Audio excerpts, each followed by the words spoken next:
जिद्दू कृष्णमूर्ति की किताब the flight of the eagle से चैप्टर 6 पार्ट 4। आप जानते हैं कि पारंपरिक नैतिकता को पूरी तरह से नकारना ही अत्यधिक नैतिक है, क्योंकि जिसे हम सामाजिक नैतिकता, सम्मान की नैतिकता कहते हैं, वो पूरी तरह से अनैतिक है। हम प्रतिस्पर्धी, लालची, ईर्ष्यालु हैं। हम किसी चीज़ की तलाश कर रहे हैं। आप जानते हैं ना कि लोग कैसे व्यवहार करते हैं। हम इसे सामाजिक नैतिकता कहते हैं।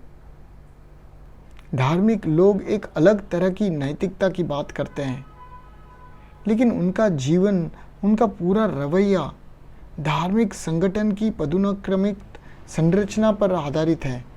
ये सब अनैतिक है। जब आप इन सभी चीज़ों को इनकार करते हैं तो इसमें कोई प्रतिक्रिया नहीं होनी चाहिए, क्योंकि जब आप प्रतिक्रिया करते हैं तो यह आपके प्रतिरोध के माध्यम से असहमति का एक दूसरा रूप बन जाता है। लेकिन जब आप इसे नकारते हैं क्योंकि आप इसे समझते हैं, तो ये नैतिकता का उच्चतम रूप है।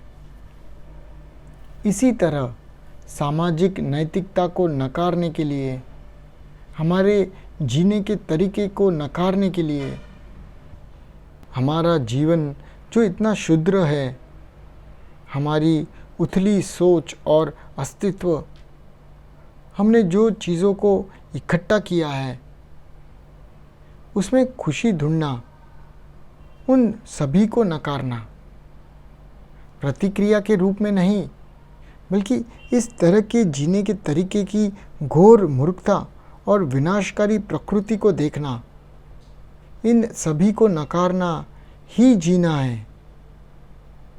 असत्य को असत्य के रूप में देखना, यह देखना ही सत्य है। फिर प्रेम क्या है? क्या प्रेम आनंद है? क्या प्रेम इच्छा है? क्या प्रेम लगाव, निर्भरता, उस व्यक्ति को पकड़ के रखना, जकड़ के रखना जिसे आप प्यार करते हैं और जिस पर आप हावी हैं? क्या यह कहना, ये मेरा है, तुम्हारा नहीं, मेरी संपत्ति, मेरे यौन अधिकार, जिसमें ईर्ष्या, घृणा, क्रोध और हिंसा शामिल है? और फिर से धार्मिक संस्कारों ने प्रेम को पवित्र और अपवित्र में विभाजित किया है। क्या वह सब प्यार है? क्या आप प्यार कर सकते हैं और साथ ही साथ महत्वाकांक्षी हो सकते हैं?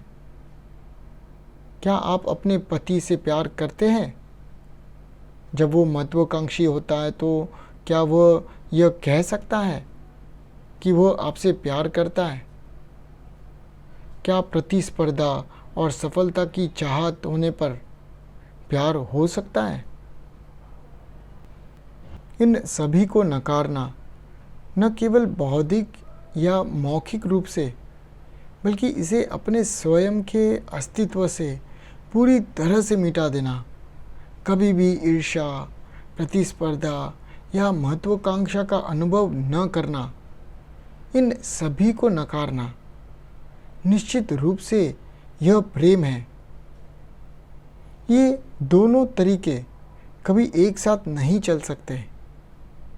एक पुरुष जो ईर्ष्यालु है या प्रभुत्व रखने वाली स्त्री या डोमिनेटिंग स्त्री नहीं जान सकते कि प्रेम का क्या अर्थ है।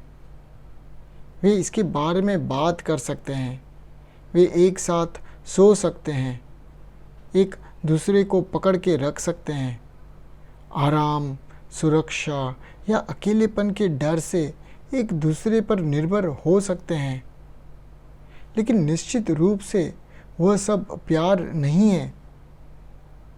अगर वे लोग जो कहते हैं कि वे अपने बच्चों से प्यार करते हैं और सच में करते हैं तो क्या युद्ध होगा और क्या राष्ट्रीयताओं का विभाजन होगा? क्या ये अलगाव होगा? जिसे हम प्रेम कहते हैं वो यातना है, निराशा है, अपराध बोध है। इस प्यार की पहचान आमतौर पर यौन सुख से की जाती है, सेक्सुअल प्लेजर से की जाती है। हम शुद्धतावादी या विवेकपूर्ण नहीं हैं। हम ये नहीं कह रहे हैं कि किसी भी तरह की खुशी नहीं होनी चाहिए। जब आप बादल या आकाश या सुंदर चेहरे को देखते हैं तो खुशी होती है। जब आप किसी फूल को देखते हैं तो उसकी सुंदरता होती है। हम सुंदरता से इनकार नहीं कर रहे हैं। सुंदरता विचार से उत्पन्न नहीं हो सकता, लेकिन यह विचार है जो सुंदरता में सुख ढूंढता है।